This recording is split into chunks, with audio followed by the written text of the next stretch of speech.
Boise's trail system stretches more than 200 miles across the foothills, and each trail has a name with a story behind it. Some are named for the wildlife or the land.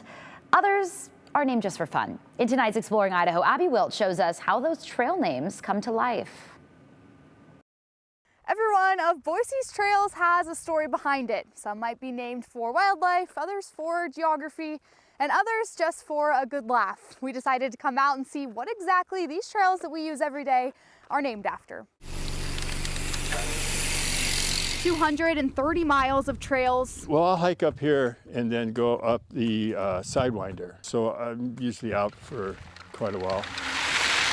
Each one with a name behind it. It's somewhat organic. David Gordon from Ridge to Rivers says naming Boise's trail is a process that's part geography, like the trail's red-winged blackbird or elk meadows. Often it's after a land feature. It's named after wildlife that we see when we're designing a trail. Could be birds, could be deer. But sometimes it's all creativity. Yeah, we kind of bounced around a number of different names for this one. It's unique. It's a downhill mountain bike trail, and we decided that on the other side of us is Bob's Trail, and we thought, well, why not Sideshow Bob? Sideshow Bob is the newest addition to the Ridge to Rivers trail system. It's a fast downhill mountain bike trail near Holes Gulch, and was one some people wanted their name attached to. Yeah, we do get requests, and actually it's really difficult to name a trail after somebody. Gordon says putting your name on a trail isn't as easy as filing a request.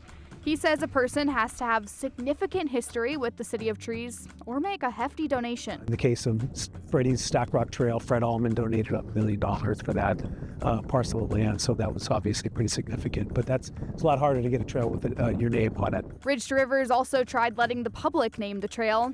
That was something Gordon says might have been a one-time thing. We tried public names these trails, plural, once when we got the Hillside to Hollow Reserve. Not sure we would do it again. It was an interesting process. What popped in my head was the Hoo-Coo-Coo Trail, which was named after an Indian tribe. I think I would have to name it Running Deer Trail. I think I would name the trail Night Rider. From Sinker Creek to Brewer's Byway, Gordon says creating trails takes more than just figuring out a clever name. The first thing is how are we going to design it? What's going to provide the most interest? How are we going to get from A to B? And while Boise's foothills look like they could handle more single tracks along the mountain, Gordon says it's not that simple. These hills aren't just ours to use, they're also home to the Treasure Valley's wildlife that use the hills year-round.